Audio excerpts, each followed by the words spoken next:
ജയ്ഹിന്ദ് ടിവിയുടെ തത്സമയ ആരോഗ്യ പരിപാടിയായ മെഡി ടോക്കിലേക്ക് ഏവർക്കും സ്വാഗതം. നമ്മുടെ കേരളത്തിലെ 100 വ്യക്തികളെ പരിഗണിച്ചാൽ അതിൽ 20 പേരും പ്രമേഹ രോഗികളാണ് എന്നുള്ളതാണ് പുതിയ കണ്ടെത്തൽ.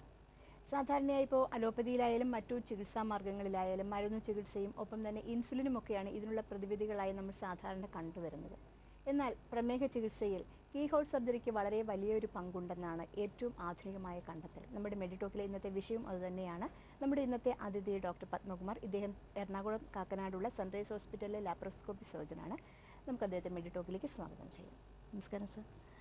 ചിലപ്പോൾ ഡയബറ്റീസിന് കീഹോൾ സർജറിയിലൂടെ ഉള്ള ഒരു പരിഹാരമാണ് നമ്മുടെ ഇന്നത്തെ വിഷയം. പക്ഷേ ഡയബറ്റീസ് എന്ന് പറയുമ്പോൾ പലതരത്തിലുള്ള ഡയബറ്റീസ് ഉണ്ടല്ലോ സർ. അപ്പോൾ എല്ലാത്തരം രോഗികൾക്കും ഇത്തരത്തിലുള്ളൊരു പരിഹാരം അപ്ലൈ ചെയ്യാൻ പറ്റുമോ? നമുക്ക് രണ്ട് തരത്തിലാണ്. ടൈപ്പ് 1 ഡയബറ്റീസ് ഉണ്ട്, അല്ലെങ്കിൽ ടൈപ്പ് 2 എന്ന് പറഞ്ഞിട്ട് ഡയബറ്റീസ് ഉണ്ട്. ടൈപ്പ് 1 രോഗികൾ സാധാരണ കുട്ടികൾക്ക് വരുന്ന ഒരു തരം ഡയബറ്റീസ് ആണ്. ഇൻസുലിൻ ഡിപ്പെൻഡൻ്റ് എന്ന് പറയും. അപ്പോൾ ഇൻസുലിൻ കൊടുത്താൽ മാത്രമേ അത്തരക്കാർക്ക് ചികിത്സ ശരിയായി നടക്കത്തുള്ളൂ. കാരണം അവരുടെ ശരീരത്തിൽ ഇൻസുലിൻ ഇല്ല, അല്ലെങ്കിൽ ഉണ്ടാവുന്ന ഇൻസുലിൻ തന്നെ ശരീരത്തിൽ പ്രവർത്തിക്കാത്ത തരത്തിലുള്ള ആന്റിബോഡീസ് എന്നുള്ള ഘടകങ്ങളുണ്ടാവും. അത്തരക്കാർക്ക് നമ്മൾ ഈ ശസ്ത്രക്രിയ പ്രയോജനപ്പെടുത്തില്ല. ടൈപ്പ് 1 രോഗികൾക്ക് അതുകൊണ്ട് ഇൻസുലിൻ എടുക്കുക, അല്ലെങ്കിൽ ഇൻസുലിൻ അതാത് സമയത്ത് ശരീരത്തിലേക്ക് കിട്ടുന്നതിന് വേണ്ടിയിട്ടുള്ള ഇൻസുലിൻ പമ്പ് വെക്കുക എന്നുള്ളത് മാത്രമേ അവർക്ക് പോസിബിൾ ആയിട്ടുള്ളൂ. ടൈപ്പ് 2 രോഗികളെ സംബന്ധിച്ചിടത്തോളം അവർക്ക് പല ഘടകങ്ങൾ കൊണ്ടായിരിക്കും ഡയബറ്റീസ് വരുന്നത്. ഒന്ന്, നമ്മൾ കഴിക്കുന്നതിൻ്റെ അളവ് കൂടിയിട്ട് പലപ്പോഴും ഇൻസുലിൻ്റെ ഡിമാൻഡ് കൂടുതലായിരിക്കും. ഇല്ലെങ്കിൽ ആ ഒരു ആഹാരം ആമാശയത്തിൽ കെട്ടിക്കിടന്നിട്ട് ഗ്യാസ്ട്രോപെരസിസ് എന്ന് പറയും. എസ്പെഷ്യലി വണ്ണമൊക്കെ കൂടുതലുള്ള ആളെ സംബന്ധിച്ചിടത്തോളം ആമാശയം വളരെ വലുതായിട്ട് അതിലിങ്ങനെ ആഹാരം കെട്ടിക്കിടക്കായിരിക്കും. ആഹാരം താഴോട്ട് പോയി അവിടെ ചെന്ന് ചെറുകുടലിലെ ഒരു GLP എന്ന് പറഞ്ഞ ഹോർമോൺ സ്റ്റിമുലേറ്റഡ് ആയാൽ മാത്രമേ ശരിക്കും പറഞ്ഞു കഴിഞ്ഞാൽ പാൻക്രിയാസിന് ഇൻസുലിൻ ഉണ്ടാവത്തുള്ളൂ. അപ്പോൾ അത് കെട്ടിക്കിടക്കുന്ന ഒരു ഘടകം കൊണ്ടുവരും. അപ്പം ഇൻസുലിൻ ഉണ്ടാവാനുള്ള ആവശ്യം കൂടുതലാണ്, കഴിക്കുന്ന കൂടുതലായതുകൊണ്ട്. എന്നാൽ ഇൻസുലിൻ്റെ പ്രൊഡക്ഷൻ കുറവാണ്. പിന്നീട് വണ്ണമൊക്കെ ഉള്ളപ്പം പലപ്പോഴും ഇൻസുലിൻ പ്രവർത്തിക്കാത്തൊരവസ്ഥ, ഇൻസുലിൻ റെസിസ്റ്റൻസ് എന്ന് പറയും. അപ്പോൾ ഇൻസുലിൻ ഉണ്ടാവേണ്ടത് ആവശ്യം കൂടുതൽ, ഉണ്ടാവുന്ന അളവ് കുറവ്, ഉള്ള ഇൻസുലിൻ പ്രവർത്തിക്കുന്നില്ല. അപ്പോൾ എന്തായാലും ഡയബറ്റീസ് ഉണ്ടാവും. അപ്പോൾ അത്തരക്കാരെ സംബന്ധിച്ചിടത്തോളം ഇത് പരിഹരിക്കുന്നതിനുള്ള പ്രൊസീജിയേഴ്സ് ചെയ്യുകയാണെന്നുണ്ടെങ്കിൽ വളരെ നല്ലതായിരിക്കും. അപ്പോൾ ഒരു ഇൻസുലിൻ പ്രൊഡക്ഷനെ മാത്രം ബേസ് ചെയ്താണെന്നുണ്ടെങ്കിൽ പലപ്പോഴും നമുക്ക് ഈ പ്രൊസീജിയർ കൊണ്ട് പ്രയോജനം വന്നിരിക്കത്തില്ല. പക്ഷേ ഈ പറയുന്ന പല പല ഫാക്ടേഴ്സ് ചേർന്നിട്ടാണ് ഇവർക്ക് ഡയബറ്റീസ് വന്നിട്ടുള്ളതെന്നുണ്ടെങ്കിൽ ശസ്ത്രക്രിയ കൊണ്ട് മാറ്റാൻ പറ്റും. നമ്മൾ പ്രധാനമായിട്ടും ആൾക്കാർ ആലോചിച്ചിരുന്ന പാൻക്രിയാസിൻ്റെ ഒരു പ്രവർത്തനത്തിലുള്ള ക്ഷീണം കൊണ്ടല്ലേ ഡയബറ്റീസ് വരുന്നത്. അപ്പം കുടലിൻ്റെ ഓപ്പറേഷനെ കുറിച്ച് പറഞ്ഞാൽ എങ്ങനെയാണ്, നമ്മൾ കഴിക്കുന്നതുമായിട്ട് ബന്ധപ്പെട്ടാണ് ഈ ആവശ്യവും അതിൻ്റെ ഘടകങ്ങൾ, ഉൽപ്പാദിപ്പിക്കുന്ന ഘടകങ്ങൾ അല്ലെങ്കിൽ പ്രചോദനം നൽകുന്നത് പാൻക്രിയാസിനെ കൊണ്ട് ചെയ്യിപ്പിക്കാൻ നടത്തുന്നതും ശരിക്കും പറഞ്ഞു കഴിഞ്ഞാൽ ഇൻഡസ്ട്രിയൽ ഹോർമോൺസ് ആണ്, ഗട്ട് ഹോർമോൺസ് എന്ന് പറയും. കുടലിലുള്ള ഹോർമോൺസ് തന്നെയാണ്. അപ്പോൾ അതിൻ്റെ ഒരു നിയന്ത്രണം, അതിൻ്റെ ഒരു അളവ് നിയന്ത്രിക്കലിലൂടെ നമുക്ക് ഡയബറ്റീസിനെ കൺട്രോൾ ചെയ്യാമെന്നുള്ളതാണ് ഏറ്റവും ഒരു പ്രയോജനകരമായിട്ടുള്ളൊരു കണ്ടുപിടുത്തം, ആധുനികമായിട്ടുള്ളൊരു കണ്ടുപിടുത്തമാണ്. നമ്മുടെ ജനങ്ങൾക്ക് ഏറ്റവും അത്യാവശ്യം, ഏറ്റവും കൂടുതൽ പ്രയോജനപ്പെടാവുന്ന ഒരു കണ്ടുപിടുത്തമായിരിക്കും. വലിയൊരു മാറ്റം വരാവുന്നത് എന്ന് വെച്ച് കഴിഞ്ഞാൽ ഓപ്പറേഷൻ ചെയ്ത് കഴിഞ്ഞാൽ ഇമ്മീഡിയറ്റ് ആയിട്ട് തന്നെ പ്രയോജനം വരുന്ന ലക്ഷക്കണക്കിന് ആൾക്കാർ നമ്മുടെ കേരളത്തിൽ തന്നെയുണ്ട്. അവർക്ക് എന്നാൽ പറ്റാത്ത ഒരു ഗ്രൂപ്പ് ഉണ്ട്, അത് വേറെ. പക്ഷെ പറ്റുന്ന ഒരു ഗ്രൂപ്പ് വലിയൊരു വിഭാഗം ഉണ്ടെന്നുള്ളത് അവർ തന്നെ മനസ്സിലാക്കാത്ത ഒരു ഇതാണ് ഇപ്പോഴും നിലനിൽക്കുന്നത്. ചിലപ്പം ആമാശയത്തിൽ ആഹാരം കെട്ടിക്കെടുക്കണമെന്ന് പറഞ്ഞു. അപ്പം ശരിക്കും പറഞ്ഞാൽ അത് ഡൈജഷൻ നടക്കുന്നില്ല എന്നാണോ അവിടെ? ഡൈജഷൻ നടക്കുന്നുണ്ട്, അത് ആവശ്യമില്ലാത്ത രീതിയിൽ ശരിക്കും പറഞ്ഞു കഴിഞ്ഞാൽ ആഗിരണം ചെയ്യപ്പെട്ടു പോകുന്നുണ്ട്. അതിനകത്ത് കൊഴുപ്പൊക്കെ ശരീരത്തിലേക്ക് കൂടുതലായിട്ട് വലിഞ്ഞു കയറുന്നതിനുള്ള ഒരു അവസ്ഥയാണ് അതുണ്ടാക്കുന്നത്. അങ്ങനെ കിടക്കുമ്പം ഒരാൾക്ക് കഴിച്ചതായിട്ടുള്ളൊരു ഫീലിംഗ് തന്നെ വരത്തില്ല. അതിങ്ങനെ കെട്ടിക്കിടക്കുകയാണ്. അത് താഴോട്ട് പോയാൽ മാത്രമേ ഹോർമോൺസിനെ സ്റ്റിമുലേറ്റ് ചെയ്തിട്ട് സാഷ്യേറ്റ് എന്ന് പറയും, മതി എന്നൊരു ഫീലിംഗ് തന്നെ വരത്തുള്ളൂ. അപ്പോൾ ആ ഫാറ്റ് ശരീരത്തിൽ കൂടുതൽ കയറുന്നതിന് സഹായിക്കുന്ന തരത്തിലുള്ള ഹോർമോൺസ് ആമാശയത്തിലുണ്ട്, ഗ്രെലിൻ എന്ന് പറഞ്ഞിട്ടൊക്കെ. അതിൻ്റെ അളവ് അവർക്ക് ഇതിൻ്റെ വ്യാസം കൂടുന്നതിനനുസരിച്ചിട്ട് അതിൻ്റെ സർഫസ് കൂടിയിട്ട് കൂടുതലായിട്ട് ഉൽപ്പാദിപ്പിച്ചുകൊണ്ടിരിക്കും. അപ്പോൾ അവർക്ക് കൂടുതൽ കഴിക്കാനുള്ള ഇത് വരും. ആ കഴിക്കുന്നതൊക്കെ കൊഴുപ്പായിട്ട് ശരീരത്തിൽ കയറുക, എന്നാൽ ആവശ്യത്തിന് ഇൻസുലിൻ പ്രൊഡ്യൂസ് ചെയ്യാനുള്ള ഹോർമോൺസിനെ സ്റ്റിമുലേറ്റ് ചെയ്യപ്പെടാതിരിക്കുക. അപ്പോൾ ആ ഒരു ദോഷകരമായ അവസ്ഥയിൽ നിന്ന് അവരെ മാറ്റിയെടുക്കാനാണ് ഈ പ്രൊസീജിയേഴ്സ് സഹായിക്കുന്നത്. ഇപ്പോൾ ഡയബറ്റീസ് പേഷ്യൻസിനെ തന്നെ നമ്മളൊരു 10 പേരെ എടുത്ത് നോക്കിയാൽ ചിലർ ഭയങ്കരമായിട്ട് വണ്ണമുള്ള ആൾക്കാരായിരിക്കും, ചിലർ വളരെ മെലിഞ്ഞായിരിക്കും, ചിലർ നോർമൽ ആയിട്ടുള്ള സൈസിലുള്ള ആൾക്കാരായിരിക്കും. അപ്പോൾ ഈ 3 വിഭാഗക്കാർക്കും ഈ ഓപ്പറേഷൻ നടക്കുന്നതാണ്. നമുക്ക് ശരിക്കും പ്രയോജനം വരുന്നത് വണ്ണം കൂടുതലുള്ളവർക്കാണ്. വണ്ണം വളരെ കൂടുതലുള്ള ഒരാളെ സംബന്ധിച്ചിടത്തോളം ഡയബറ്റീസ് മാറുന്നത് കൂടെ തന്നെ പല അഡീഷണൽ ഘടകങ്ങളും ശരിക്കും പറഞ്ഞു ഈ പ്രൊസീജിയേഴ്സിനെ കൊണ്ട് മാറിക്കിട്ടും. അവരുടെ വണ്ണം നോർമൽ ആവുന്നു, അവർക്ക് കൊളസ്ട്രോൾ കൂടുതലുണ്ടാവും, അപ്പോൾ അത് കുറഞ്ഞിട്ട് നോർമലാവും. ശ്വാസം മുട്ടൽ അല്ലെങ്കിൽ ആസ്മ വരുന്നത് പോലെയോ അല്ലെങ്കിൽ ഉറക്കത്തിനിടയ്ക്ക് ഈ ഉറക്കം നിന്നു പോകുന്ന അവസ്ഥ, സ്ലീപ്പ് അപ്നിയ എന്നൊക്കെ പറയും, അല്ലെങ്കിൽ കൂർക്കമ്പലി നമുക്ക് സാധാരണയായിട്ട് തോന്നുന്ന കാര്യങ്ങൾ. അപ്പോൾ അത്തരം കാര്യങ്ങൾ കുറയ്ക്കുന്ന ഉൾപ്പെടെ വളരെ വളരെ ഘടകങ്ങളായിട്ടുള്ള മെഡിക്കൽ പ്രോബ്ലംസ് ഉള്ളതെല്ലാം ഇതിൻ്റെ കൊണ്ട് മാറിപ്പോകും. പക്ഷേ വണ്ണം ഒരു മീഡിയം ലെവലിലുള്ള ഒരാളെ സംബന്ധിച്ചിടത്തോളം ചെയ്യുന്ന പ്രൊസീജിയർ വ്യത്യാസമാണ്. ഈ വണ്ണം കൂടിയവർക്ക് ചെയ്യുന്ന ഓപ്പറേഷൻ ആയിരിക്കില്ല വണ്ണം നോർമൽ രീതിയിൽ നിൽക്കുന്ന ആൾക്കാർക്ക്. വളരെ മെലിഞ്ഞ ആൾക്കാർക്ക് ശരിക്കും പറഞ്ഞു കഴിഞ്ഞാൽ ഇത്തരം പ്രൊസീജിയേഴ്സ് പ്രയോജനപ്പെടുത്തില്ല. അതിന് പ്രധാന കാരണം എന്ന് വെച്ച് കഴിഞ്ഞാൽ അവരെ സംബന്ധിച്ചിടത്തോളം കഴിക്കുന്നത് കൂടുതലൊന്നുമില്ല.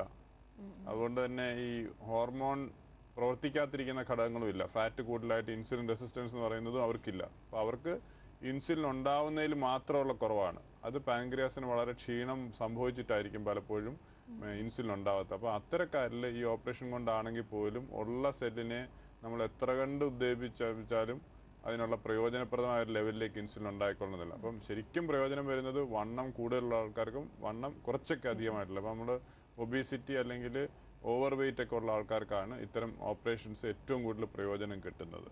അപ്പോൾ ശരിക്കും ആഹാരവുമായിട്ട് റിലേറ്റ് ചെയ്ത് പ്രമേഹവും പൊണ്ണത്തടിയും ഉള്ളവർക്ക് നമുക്ക് ഇത്തരം ഓപ്പറേഷനിലൂടെ ഫലപ്രദമായിട്ട് മാറ്റാൻ സാധിക്കും. അതൊരു 80% ആൾക്കാരും ഇതുമായിട്ട് ബന്ധപ്പെട്ട് അല്ലെങ്കിൽ ഓവർ വെയിറ്റും ഒബീസിറ്റി ഉള്ള ആൾക്കാരാണ്. ഒരു 20% പേരേ ഉള്ളൂ മെലിഞ്ഞിരുന്നിട്ടും ഡയബറ്റീസ് വരുന്നത്. അപ്പോൾ അവർ 80% പേർക്കും ഇത് ശരിക്കും പറഞ്ഞാൽ പ്രയോജനപ്പെടുന്ന ഒരു പ്രൊസീജിയറാണ്.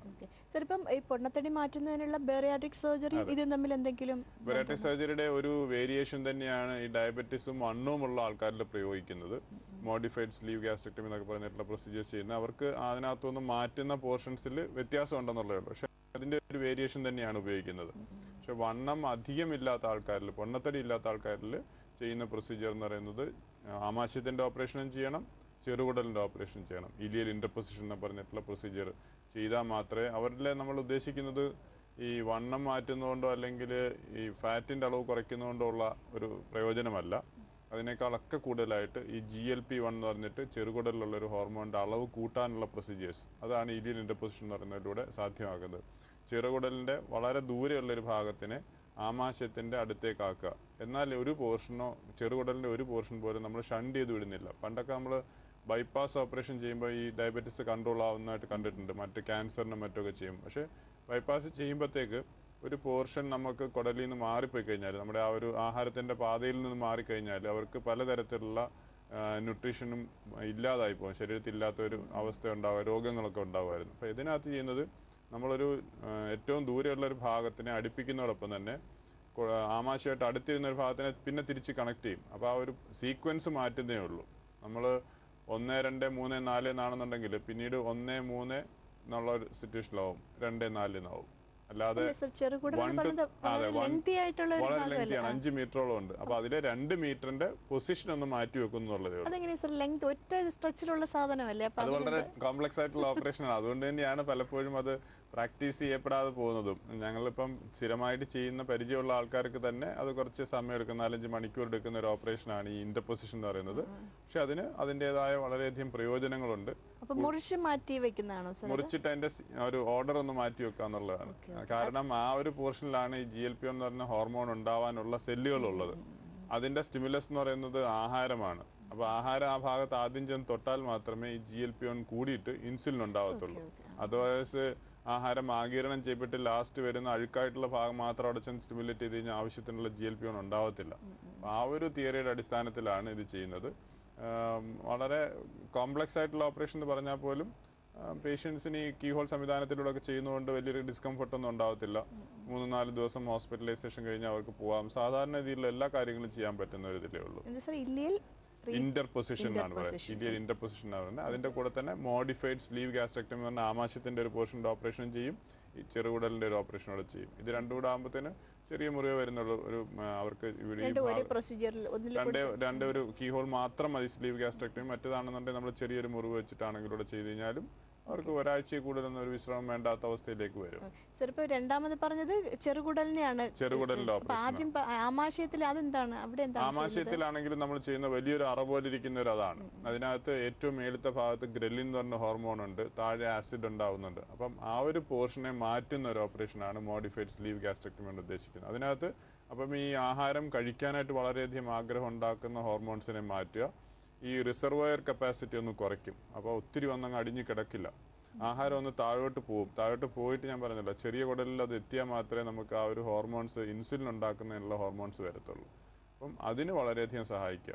അപ്പോൾ ആഹാരം കഴിക്കുന്നതിലൊരു നിയന്ത്രണം വരും, ആഹാരം വളരെ വേഗം തന്നെ താഴോട്ട് ട്രാൻസിറ്റ് ചെയ്ത് പോവും, ഈ അഡീഷണൽ ഹോർമോൺസ് ഉണ്ടാവും, സമയത്തിന് ഇൻസുലിൻ ഉണ്ടാവും, അപ്പോൾ ഡയബറ്റീസ് മാറും.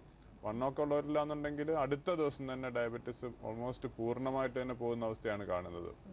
സർ, ഇപ്പോൾ ഈ മെറ്റബോളിക് പ്രശ്നങ്ങൾ കൊണ്ടും ഇത്തരം വണ്ണം കൂടാലോ, അപ്പോൾ അതിന് ഇത് അത്തരം അതെ, വളരെയധികം പ്രയോജനമാണ്. ശരിക്കും പറഞ്ഞു കഴിഞ്ഞാൽ മെറ്റബോളിക് സിൻഡ്രോം എന്ന് പറയുന്നത് തന്നെ വയറിൻ്റെ വണ്ണം കൂടുക, അല്ലെങ്കിൽ മൊത്തം ബോഡി മാസ് ഇൻഡെക്സ്, വെയിറ്റും ഹൈറ്റും കൂടെ അനുപാതം വളരെയധികം കൂടിയിരിക്കുക, ബ്ലഡ് ഷുഗറിൻ്റെ അളവ് കൂടുക, നമ്മുടെ BP പ്രഷറിൻ്റെ അളവ് കൂടിയിരിക്കുക, കൊളസ്ട്രോളിൻ്റെ അളവ് കൂടുക, ഇങ്ങനെ ചേരുന്നതിനാണ് മെറ്റബോളിക് സിൻഡ്രോം എന്ന് പറയുന്നത്. ഇതൊരു കോമ്പിനേഷൻ അസുഖമായിട്ടാണ് മിക്ക ആൾക്കാർക്കും ഒരു 40 വയസ്സ് കഴിയുമ്പോൾ ഉള്ളത്. കുറച്ച് വണ്ണം കൂടി, അത് കഴിഞ്ഞാൽ പ്രഷർ വന്നു, ഷുഗർ വന്നു, കൊളസ്ട്രോൾ കൂടി, ഇതിനെല്ലാത്തിനും ഓരോ സ്ഥലത്തും പോയിട്ട് കണ്ട് മരുന്ന് കഴിക്കുന്ന ഒരവസ്ഥയാണ്. അതിൻ്റെ കൂടെ കൂർക്കമ്പലി ഉണ്ടാവും. ഇതെല്ലാം കൂടെ ചേരുന്നത് അതൊക്കെ ഇതിൻ്റെ ഒരു ഘടകങ്ങൾ തന്നെയാണ്. സ്ത്രീകളെ സംബന്ധിച്ചാണെങ്കിൽ പോളിസിസ്റ്റിക് ഓവറി എന്ന് പറഞ്ഞിട്ട് ഈ അണ്ടാശയത്തിലെ സിസ്റ്റ് വരുന്നതായിട്ടുള്ള ഘടകങ്ങൾ, പിന്നീട് അത് ക്യാൻസർ വരിക, മുട്ടുവേദന വരിക. അപ്പോൾ ഇതിൻ്റെ ഒരു കോമ്പിനേഷൻ അസുഖങ്ങൾ, ലിവറിൽ ഫാറ്റി ലിവർ, ഇതെല്ലാം ഒരു കോമ്പിനേഷനായിട്ട് വരുന്നതാണ് മെറ്റബോളിക് സിൻഡ്രോം തന്നെ. അതിന് ഏറ്റവും ബെസ്റ്റായിട്ടുള്ള എക്സലൻ്റ് ആയിട്ടുള്ള ട്രീറ്റ്മെൻറ്റാണ് ഈ പറഞ്ഞ പ്രൊസീജിയേഴ്സ് വരുന്നത്.